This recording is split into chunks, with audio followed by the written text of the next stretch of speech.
The large percentage of us are extremely fortunate to have been born completely normal, and we honestly take it for granted. People are born with dozens of diseases and deformities all over the world. Luckily, we live in an era when medicine is at its peak, making it possible for people to live with these conditions. Life can be difficult for children born with physical deformities, and they require all the help they can get from family members and society in order to live a normal, healthy life. While loved ones are present, children suffering from disorders, prejudice, and cruel insensitivity on the part of society make it more difficult for them. This is true for many congenital disabilities that manifest later in life.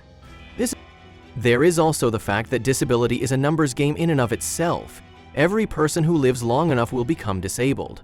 If you are wondering about babies who have no conceivable quality of life, like major organs didn't develop, and they are highly unlikely to survive without heroic medical aid, which is painful, invasive, extremely expensive, and necessitates constant vigilance to maintain life, then the situation is fairly understandable.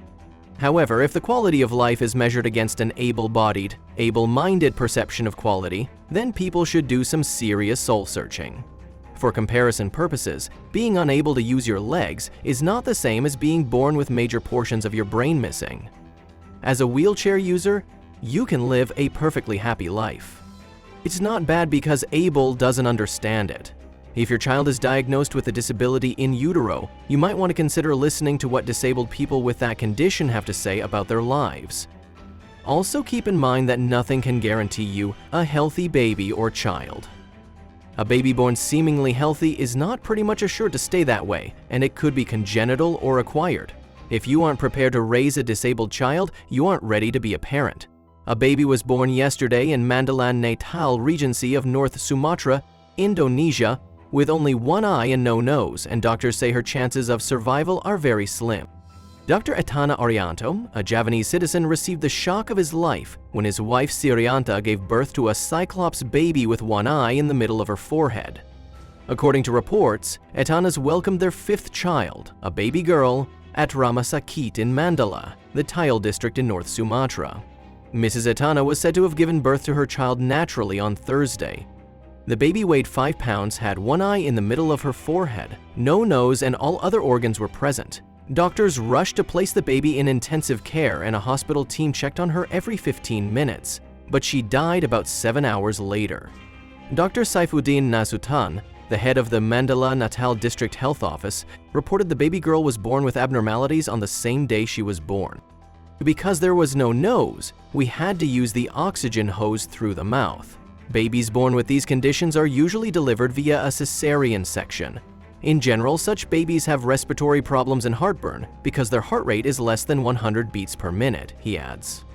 This is an extremely rare occurrence. We would have referred her to a median if her condition had improved, but we were aware that the baby had a very short life expectancy. The doctor suspects that the baby's anomalies are the result of mercury exposure and the rubella virus. He was suspicious because the late baby's parents reside in Kiata Village, Pineberg City District, and work in one of the mines.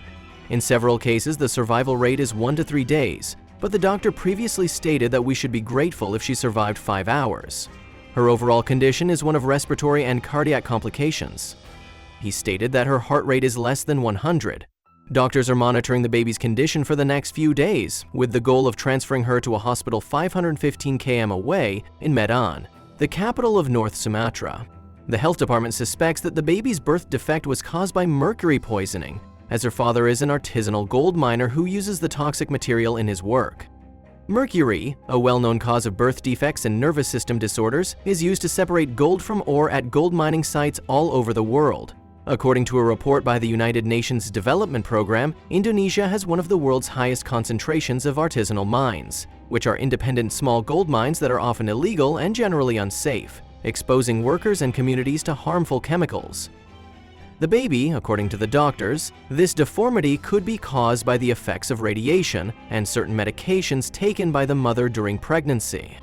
Sad to say, the baby will not survive more than a few days due to other deformities that are not compatible with life.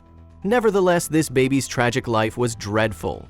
A baby boy was born with humongous bulging eyes and only holes in his nose, and he ended up dead while his concerned parents hoped for a miracle to save him. The unnamed baby had died a day after being born, at home to Mother Karishma in Algar, a remote village in Uttar Pradesh, northern India.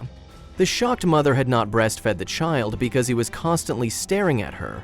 Instead, her heartbroken parents tried to spoon-feed him milk, as villagers flocked to their home to catch a glimpse of the alien, according to Karishma. He was breathing normally and appeared to be in good health. He had healthy limbs, but his face was not properly formed. I was so shocked that I couldn't bring myself to breastfeed him. We had given him milk in the form of a spoon. He was fine and he slept, but did not wake up. There was no movement the next morning. He hadn't even cried. It was approximately 4 a.m. the following morning. Because of his mysterious appearance, the boy born to Karishma and her husband Arshad, who also have a 2-year-old daughter, had been dubbed an alien by the villagers. The unfazed couple, however, was determined to raise their child and planned to take him to doctors for treatment. Arshad, a painter, claimed that his birth was God's will and that he took him away from them. They have no issues and didn't even have time to take him to the doctor. They were absolutely heartbroken. But what kind of life would he have had if he had survived? They were overjoyed to have a second child, and even more so when they discovered it was a boy, but their joy quickly turned to agony when they saw his face. People kept coming to their house to see him, thinking he was an alien, but they had decided to raise him, and they can only remember him now, that he is gone. In the majority of cases, they were never truly a parent. They were both mentally and emotionally unavailable from the start.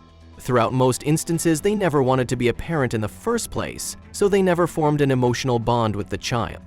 Unlike women who become pregnant and do not want to be parents, men can have it forced on them, which is what they believe most often leads to a man leaving his children behind. Under certain circumstances, often decades later, they claim to regret it, but in many cases they create their own family with a wife and bond with those children, making it relatively easy to move on with their lives and suppress any regret. Why are some babies born in this manner?